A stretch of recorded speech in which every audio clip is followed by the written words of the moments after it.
हिमाचल प्रदेश में बीजेपी की तरफ से विजय संकल्प अभियान की शुरुआत कर दी गई है। ये अभियान कितनी विजय दिला पाएगा? कांग्रेस के जो आरोप लगाए गए हैं, जो आरोप पत्र बीजेपी सरकार के खिलाफ दिया गया है, इन तमाम मुद्दों पर बात करने के लिए हिमाचल बीजेपी के अध्यक्ष सुरेश कश्यप साहब हमारे साथ मौजूद है।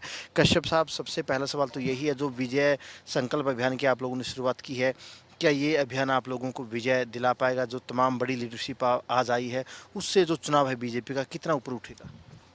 देखिए, आज पूरे 68 के 68 विधानसभा क्षेत्रों में हमने विजय संकल्प अभियान और विजय संकल्प रैलियां आयोजित की हैं, जिसमें कि हमारे केंद्रीय मंत्री, हमारे पदाधिकारी, हमारे स्टेट के जो हमारे नेतागण हैं, विभिन्न स्थानों के ऊपर इन विजय संकल्प जनसभाओं में सम्मिलित हुए हैं।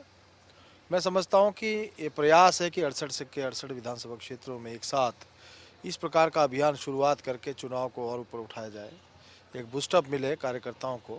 वैसे तो हमारे कार्यकर्ता, हमारे नेतागण लगातार फील्ड में ही हैं, लगातार जो है लोगों के बीच में ही हैं, लेकिन चुनाव को और गति हम दे सकें उस दृष्टि से बहुत महत्वपूर्ण है। इस अभियान से आप बूस्टअप की बात कर रहे हैं, लेकिन जो बागी है, कई बागियों को आप बैठा नहीं पाए हैं, ये कहीं ना कहीं आपको नहीं लगता कि बीजेपी की टेंशन बढ़ा रहा है?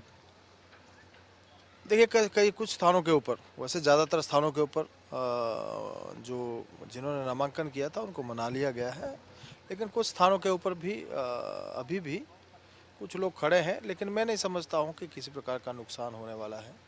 हमारा जो संगठन है मजबूती के साथ काम कर रहा है और इस प्रकार की जो भी कठिनाइयां हैं उसका हम बागियों पर क्या कार्रवाई की जाएगी? कितनी टाइट बीजेपी रहेगी बागियों के ऊपर? नहीं, हमने पहले ही कहा था कि जो पार्टी का अधिकृत प्रत्याशी के खिलाफ चुनाव लड़ेगा उसको 6 वर्ष के लिए हम पार्टी से निष्कासित कर देंगे। तो पार्टी शीघ्र ही कोई निर्णय लेगी। इसके अलावा अगर बात करें, जो कांग्रेस की तरफ से एक चार्जशीट लाई गई है सरकार के खिलाफ, लूट की छूट, आपकी सरकार ने कितनी लूट की छूट दी है? देखिए, लूटा किसने है ये बात पूरा देश जानता है, पूरी दुनिया जानती है और प्रदेश भी जानता है। किसने इस प्रदेश को लूटा, किसने इस देश को लूटा, जनता भली भांति जानती है। और चार्जशीट झूठ का एक पुलिंदा है, इसके अलावा कुछ नहीं है। ऐसे समय में अब जब चुनाव की शुरुआत हो गई, इस प्रकार का आरोप लगाना कहीं ना कहीं जनता का ध्यान जो भ्रमित करने का प्रयास जो कांग्रेस पार्टी कर रही है। लेकिन आज जिस प्रकार के काम प्रदेश में हुए हैं, प्रदेश सरकार ने जिस प्रकार से काम किया है, डबल इंजन की सरकार ने हिमाचल प्रदेश को आगे ले जाने का जो प्रयास किया है, उसमें भारतीय जनता पार्टी पूर्ण रूप से सफल हुई है। इस प्रकार की चार्जशीट का कोई इफेक्ट हमारे ऊपर नहीं पड़ने वाला। आप कह रहे हैं कि चार्जशीट में कुछ है नहीं, कांग्रेस कह रही है कि अगर हमारी सरकार आई तो आप लोगों के ऊपर कार्रवाई की जाएगी। चार्जशीट में जो जो नाम है, जिन जिन मंत्रियों के नाम है, उन पर कार्रवाई की। देखिए, ये तो ख्याली पुलाव है। सरकार किसकी आएगी उनको भी मालूम है, उनकी स्थिति आज क्या है, किस प्रकार से आपस में लड़ रहे हैं। आज कांग्रेस के लोग कांग्रेस को छोड़ रहे हैं। देश में भी यही हालत है और प्रदेश में भी यही हालत है। उनके बड़े बड़े नेताओं ने देश में कांग्रेस को छोड़ दिया। प्रदेश में उनके 2 वर्किंग प्रेसिडेंट जो है उन्होंने कांग्रेस पार्टी को छोड़ दिया। उनके विधायकगण, उनके नेतागण जो है आज कांग्रेस पार्टी को छोड़ रहे हैं।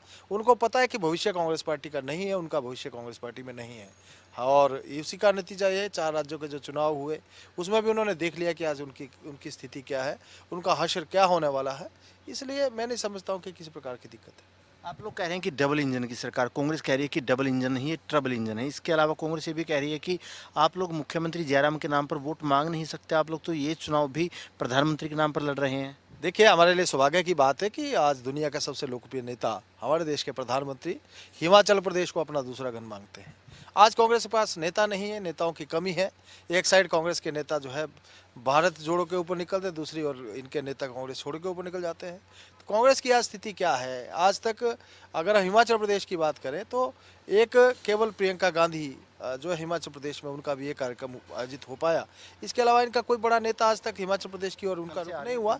और दूसरी बात मैं ये कहना चाहूँगा कि इनकी जो प्रदेश अध्यक्ष है, उन्होंने पिछले कुछ दिन पहले अभी बताया था कि कांग्रेस की स्थिति क्या है।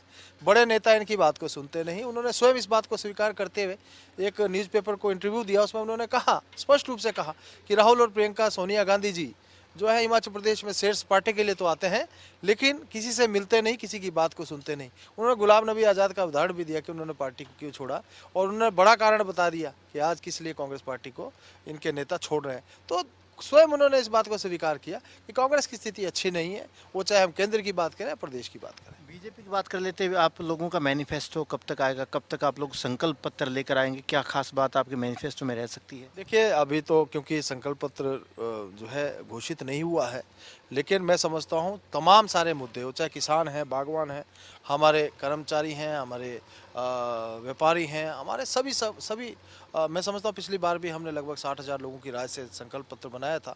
तो इस बार भी हमने ऐसा ही प्रयास किया कि आम जनमानस की राय, उसमें किसानों की राय, उसमें बागवानों की राय, उसमें कर्मचारियों की राय और अन्य जितने भी हमारे वर्ग हैं, हर जाति वर्ग, हर समुदाय और सभी के जो है उनके भावनाओं को इसमें संकलित करके, इसको सम्मिलित करके हम लोग संकल्प पत्र बहुत शीघ्र लेकर आएंगे। कांग्रेस महंगाई और ओल्ड पेंशन स्कीम के मुद्दे पर ज़्यादा आप लोगों को घेर रही है।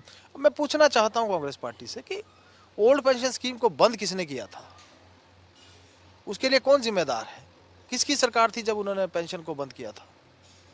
कांग्रेस को इसका जवाब भी देना चाहिए। लेकिन मैं इतना अवश्य कहना चाहूँगा कि अगर देगी तो डबल इंजन की सरकार ही देगी।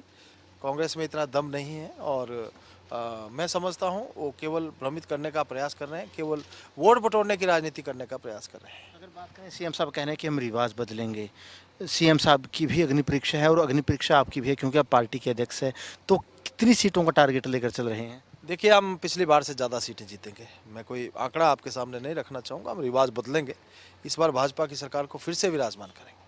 बिल्कुल, ये थे प्रदेश अध्यक्ष साहब सुरेश कश्यप। इनका कहना है कि हिमाचल में इस बार रिवाज बदलने का काम किया जाएगा और जल्दी ही बीजेपी की तरफ से अपना संकल्प पत्र लाया जाएगा। कैमरामैन जस्सी के साथ अनिल मोर, खबरें अभी तक, मंडी।